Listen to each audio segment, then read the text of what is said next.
Park স্ট্রিটের ফুটপাতবাসীর বাসস্থানের ব্যবস্থা করে দেবে রাজ্য সরকার। পুরসভাকে বাসস্থানের ব্যবস্থা করার নির্দেশ মুখ্যমন্ত্রীর।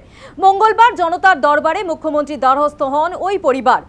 বাম এবং তৃণমূল জমানাকে নিশানা মুখ্যমন্ত্রীর। পার্ক স্ট্রিটের ফুটপাতে দুধ গরম করা বিতর্কে হয়তোবা এবার ইতি পড়তে চলেছে। ওই ফুটপাতবাসীর বাসস্থানের ব্যবস্থা করার জন্য পুরসভাকে নির্দেশ দিলেন মুখ্যমন্ত্রী শুভেন্দু অধিকারী। ফুটপাতে থাকতে হবে না, আশ্বাস মুখ্যমন্ত্রীর। वो बोल रहा है सीएम और बीजेपी का ऊपर ही भरोसा है। ममता बनर्जी काल से आदमी भेज रहा है रुपया देने के लिए, और तुम बोलो बीजेपी के खिलाफ बोलो रुपया मिलेगा। बीजेपी विरुद्ध बोलले যে আমার ভরসা মুখ্যমন্ত্রীকে বিজেপিকে।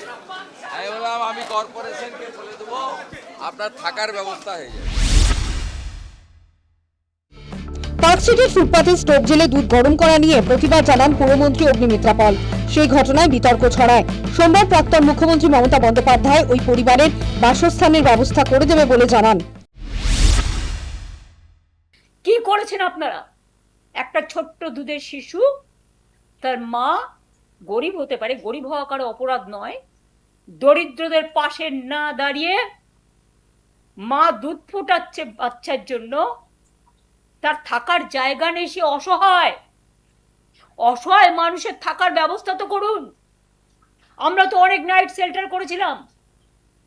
দুধটাকে ফেলে দিতে আপনাদের গায়ে লাগে না? চমকাচ্ছেন, ধমকাচ্ছেন। আমি এই পরিবারটার দায়িত্ব নিতে রাজি আছি। প্রাক্তন মুখ্যমন্ত্রীর প্রস্তাবে সায় দেয়নি ওই পরিবার। মমতার প্রস্তাবের 24 ঘন্টার মধ্যে মুখ্যমন্ত্রীর দ্বারস্থ পরিবার। মঙ্গলবার জনতার দরবারে হাজির হন পার্ক স্ট্রিটের ফুটপাতবাসী। মুখ্যমন্ত্রীর সঙ্গে কথা বলেন, বাসস্থানের ব্যবস্থা করার আশ্বাস দেন মুখ্যমন্ত্রী। এরপরই প্রশ্ন তোলেন, বাম তৃণমূল আমলে কেন ব্যবস্থা করা হয়নি। যারা এই কবিতা ছড়া লিখছেন, ওই যে মাকুরা বামপন্থীরা, তাদেরকে বলবো খোঁজ নেননি। 50 বছর ছিল, 34 বছর আপনারা এইসব লোকের খোঁজ নেননি। 15 বছর মমতা দেখলেন তো। সীতা দেবী এসে এখানে বলছেন ভরসা মুখ্যমন্ত্রীকে করি, বিজেপিকে করি, মমতার চক্করে নেই। পাল্টা প্রশ্ন তুলেছেন কুণাল ঘোষ। মমতা বন্দ্যোপাধ্যায়ের সরব হওয়ার জন্য অপেক্ষা করছিলেন, কেন আগে ব্যবস্থা নেওয়া হয়নি? প্রশ্ন মমতাপন্থী তৃণমূল বিধায়কের। রবিবার যখন আমরা গেলাম স্পটে, ওনাদের লাফালাফি শুরু হয়ে গেল। আর প্রাক্তন মুখ্যমন্ত্রী মমতাদি যখন দায়িত্ব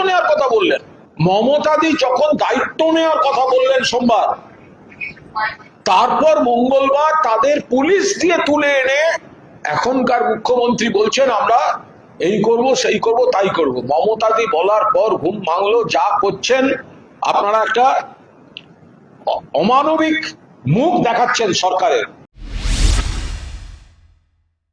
প্রশ্ন হচ্ছে, এখন যারা সহানুভূতি দেখাচ্ছেন তাদের আমলে কেন ফুটপাতে বাস করা মানুষদের জন্য ব্যবস্থা করা হয়নি? কেন তাদের জন্য একটা সম্মানদায়ক বাঁচার ব্যবস্থা হয়নি? তবে মুখ্যমন্ত্রীর হস্তক্ষেপে এই বিতর্কে আপাতত ইতি পড়ল বলেই মনে করা হচ্ছে। News time.